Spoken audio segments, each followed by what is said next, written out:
Mesdames et messieurs, est-ce que Sandrine Rousseau est-elle sexiste? Elle n'est pas contente que Linda McMahon, on rappelle une figure très importante de la WWE pour ceux qui suivent, eh bien elle n'est pas très contente qu'elle devienne, c'est quoi, ministre, poste administratif, ministre de l'éducation aux États-Unis, voilà. Donc elle n'est pas très contente, elle rage un petit peu.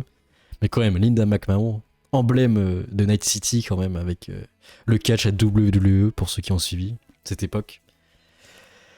Et bon, est-ce que c'est franchement différent que ce soit Linda McMahon qui soit élue? Parce que nous en France, c'est du copinage de masse. Hein. Quand t'es élu ministre, généralement, c'est quand t'as sucé les bons tuyaux ou tu vas rester auprès des bons chiens de garde. Allez, on va regarder Sandrine Rousseau qui rage de Linda. Mais est-ce que Linda nous a divertis? Oui. Mais Sandrine, est-ce qu'elle nous divertit autant? Ça, c'est à se poser cette question.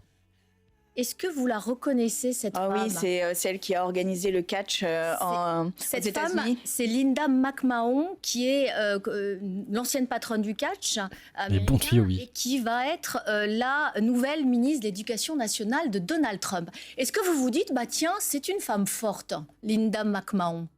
Je me dis, c'est catastrophique. Oh, c'est sexiste. C'est dramatique. L'éducation, c'est un des piliers de nos sociétés.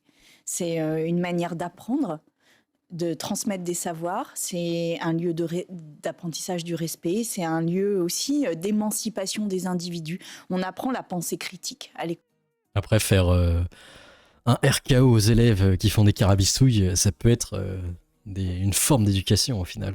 Ou un attitude d'ajustement, un 619, un F5. Et Avant, ça me tuera toujours. Le jeu d'acteur à l'intérieur de la WWE, c'est du niveau 0. Et c'est pour ça que ça devient des mèmes emblématiques avec l'autre, avec Vince, là, le patron. Quand il faisait ses gueules, il tirait des gueules pas possibles avec son argent. C'était ridicule, mais c'est tellement ridicule que ça en devient drôle. Ça en devient un navet. Mettre des personnages comme ça, qui sont des personnages de spectacle, ça dit beaucoup de la déliquescence de nos sociétés, de l'absence de volonté de prendre et d'élever les personnes, d'élever vers le haut en matière de culture générale, de raisonnement. Comme vous, Triple H. Vous les appelez, Triple H. Émancipée. Non, mais c'est un clown. C'est un clown. C'est un clown, cette femme. Andrine, tu n'as pas le droit de traiter les gens de clowns, c'est pas gentil quand même. Moi, je ne veux pas de clown au ministère de l'Éducation nationale. Je tiens beaucoup trop au respect le travail des enseignants, des professeurs. Et je dois dire que déjà en France, c'est menacé. Déjà en France, je me suis opposée à la ministre. Attends, nous, on a qui déjà actuellement en éducation? Avant, on avait Attal, mais c'est qui? En culture, c'est qui? C'est pas Ueda Castera? Je sais même plus qui c'est. C'est tellement un random ou une random, je sais pas. Qui a été désignée parce qu'elle ne connaissait pas grand-chose. Elle ne connaissait pas grand-chose à l'éducation nationale. Vous la préférez quand même à Linda McMahon? En fait, c'est de pire en pire, quoi. C'est de pire en pire. Et en fait, quand on s'attaque à l'éducation, on s'attaque profondément au ciment social. Et c'est grave, en fait. C'est très, très grave. Est-ce que Linda McMahon n'a jamais été catcheuse, elle a occupé différents postes administratifs au sein d'une fédération de catch à WWE jusqu'à devenir présidente directrice générale. C'est à titre qu'elle est apparue dans certains événements de catch, oui, comme Vince au final. Baudin, il est content, j'aime tellement les notes de la communauté. Bruno Attal, elle s'y connaît en clown. Ça va faire une déclaration collector. Rarement vu un énorme CC, oui. Parce que Sandrine Rousseau, elle nous a habitués à faire des trucs un peu bizarres à l'Assemblée. Hein. Comme le Kyoko de Dragon Ball Z, le bras d'honneur, bon, faut pas abuser non plus. Est-ce que, niveau catch, au moins il y a de la bagarre au catch, c'est ça qui est rigolo. Là, c'est la version un petit peu moins bien. Alors, la pub Jaguar provoque la polémique. Déjà, ils ont complètement détruit le nouveau logo, c'est devenu un logo assez générique. Et il y en a qui accusent la pub d'être woke. Stéphane Edouard, par exemple, qui dit « Cette campagne est désormais officiellement la pire de l'histoire automobile mondiale et Jaguar est la risée du secteur. » On rappelle Stéphane Edouard, grand fan de voitures, broum broum broum, et qui lui-même il s'est fait atomiser par l'Observateur, qu'il avait traité de kéké à voiture, broum broum broum broum. Au final, c'est la boucle. Bon, j'ai pas vu la pub, on va regarder en même temps. Jaguar, ça coûte cher apparemment.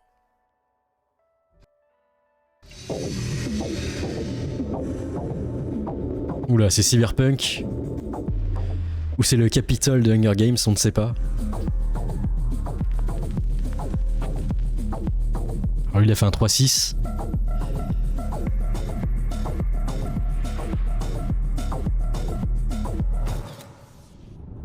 C'est quoi le rapport? On dirait un truc de mode, c'est pas Jaguar en fait. C'est pas ouf. Ah, c'est nul, oui, je confirme que ça n'a aucun rapport. T'enlèves le logo Jaguar, tu sais pas que c'est Jaguar en fait. Et pendant ce temps-là, les bobos parisiens sont terrifiés par des feuilles. Comment on est censé traverser? Comment? Voilà. Le smicard et sa voiture déblayeuse de feuilles n'est pas venu. Le bobo ne sait pas comment faire pour passer. Il a peur de mourir dans atroce souffrance. Ce sont des choses qui arrivent. Après, il a peur de se péter le coccyx. Et c'est très dur, en effet, pour s'asseoir dans son bureau d'open space de jeunes cadres dynamiques Eco+. C'est compréhensible, du coup. Alors, je sais pas si vous avez vu, mais le Sénat a adopté le fait qu'il fallait bosser 7 heures gratos pour financer les retraites. Voilà. C'est la nouvelle devise, travailler plus pour gagner moins. C'est pas mal comme concept, hein, j'avoue. Je comprends pas. Et maintenant, c'est pas assez en fait. Maintenant, il demande 18 heures de travail. Contribution de solidarité, il faut qu'on aille plus loin, déclare le centriste Michel Canavet. C'est une fusion entre une canne et un navet. Ça fait une espèce très bizarre de plante. Et c'est le sénateur du Finistère. Enfin, je dirais plutôt de la Fistinière là, parce qu'il nous la met bien profond. Membre de la belle famille centriste, voilà. Le centre, oui le centre. Et c'est parti, que va nous dire ce boomer originel? 1000 ans Monsieur le Président, de Monsieur travail. le Ministre, chers collègues, nous venons de l'évoquer assez longuement. La situation de l'hébergement et de l'accueil des personnes âgées dans notre pays est suffisamment difficile pour nécessiter de mobiliser des moyens tout à fait importants. Et je crois que... Mais pourquoi il baisse pas son salaire à lui? C'est bon. Et il y a un truc qui me tue toujours dans ces hauts fonctionnaires, c'est qu'ils peuvent cumuler plusieurs métiers et ça s'accumule les salaires. Ça veut dire que c'est vraiment de la branlette. Genre tu peux être directeur général de la SNCF, tu peux être en même temps député et tu peux être en même temps ministre. Normalement c'est pas possible de cumuler 3 métiers. Imagine toi t'es ouvrier, vigneron et travailleur à McDo. Est-ce que tu peux cumuler les 3? Eux ils peuvent, donc c'est du vent leur métier au final. C'est là où tu te dis bah, c'est pas possible. Salut, je vais chez le PR, comment ça va? Mais voilà, c'est pas possible. Comment tu peux cumuler 3 métiers? C'est-à-dire qu'ils servent à rien tes métiers, ils peuvent être délégués par un smicard en fait. Ou alors faudrait mettre une règle, faudrait avoir un plafond, vu que tu bosses avec l'argent public, un plafond de 3000 balles par mois, c'est suffisant. Ouais, ça va bien. 3000 balles par mois et les nouveaux métiers que tu fais à côté, bah, c'est le SMIC, voilà. Pas plus. C'est abusé autrement, t'imagines? Et salut, je suis ministre de tout. Ok. Et tu travailles vraiment? Bah non. Je fais des appels téléphoniques et je mange des trucs super chers. Génial. La proposition qui vient d'être formulée par la rapporteure générale, elle est intéressante, mais elle ne me semble pas suffisante, en particulier pour répondre aux enjeux auxquels nous sommes affrontés. Et donc, je pense taper une barre derrière. que l'on aille plus loin. Il faut qu'on aille beaucoup plus loin. Si l'on veut vraiment apporter les moyens qui permettent cette prise en charge que tout le monde attend. Par ailleurs, observez, chers collègues, depuis longtemps que nous avons un problème sur la productivité du travail dans notre pays. Le problème de productivité de travail dans notre pays. Ah, c'est vrai, on n'est pas efficace. Faut travailler plus et plus longtemps. Et plus efficace en plus. Nous ne sommes pas assez productifs. Regardez autour de nous. Regardez, nous sommes très loin de la moyenne de l'OCDE pour ce qui est du temps de travail dans notre pays. Très loin. Étonnez-vous dès lors que nous ne soyons pas compétitifs dans la compétition internationale entre les entreprises. Mais oui, nous sommes éloignés de tout cela. Et donc, il importe d'apporter des réponses. Donc en gros, tu taxes à mort les entreprises, tu mets des charges ouf, et en plus, ils incitent à bosser plus. Les gens, c'est... En fait, tu tapes tous les inconvénients des deux. Après, on va aller voir qu'est-ce qu'il a vraiment fait dans sa vie, Michel, pour voir... La réponse appelle un effort collectif.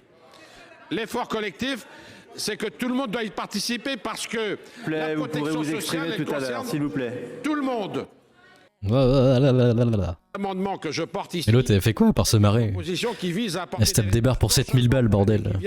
Mais également pour les 2 ou 3 années qui vont survenir. Et donc je propose de porter le temps de travail à 1625 heures au lieu de 1607 heures. Oh, le nerf. Et je vous assure que ça ne suffira pas. Il faudra donc apporter d'autres réponses encore. Tu baisses tes salaires. Hein. T'arrêtes d'enrichir les méga corpos, bordel. J'en peux plus. Bon, et maintenant c'est l'heure de la recherche. Qui est cet homme qui travaille beaucoup? Alors on va pas avoir le lord de Michael Canivet. On voit qu'il a beaucoup travaillé dans sa vie. Alors qu'est-ce qu'il a fait? Il a étudié au Like, une ville qui s'appelle Like. Il n'y a pas la ville Partage aussi, et la livre commente. Il est diplômé de Subdeco Bretagne. C'est quoi ce truc? Une école de business, ESC. Ok, c'est une sous-école de commerce quoi. Ok, donc il a appris du vent. Au moins il a fait des super soirées avec de l'alcool, donc ça va, ça compense. Élu conseiller municipal de Plounéour-Lanvay, il est élu maire. Ok, il a fait étudiant, après maire. Après il a fait conseiller général. Après qu'est-ce qu'il a fait d'autre? Animateur du groupe d'opposition Alliance dans le Finistère. Élection législative, circonscription de Finistère 2002, 2007, 2012. Membre du CDF et de l'UDF, il suit un temps Bayrou et Modem. Ah super. Qu'est-ce qu'il y a d'autre? Mais il a rien fait de sa vie en fait. Il a pas fait un petit boulot, même pas. Donc je vous assure, c'est vraiment Branlix 2000 le type. Il a fait juste rester dans des bureaux à déléguer des trucs, voilà. Il a à dire de travailler plus aussi.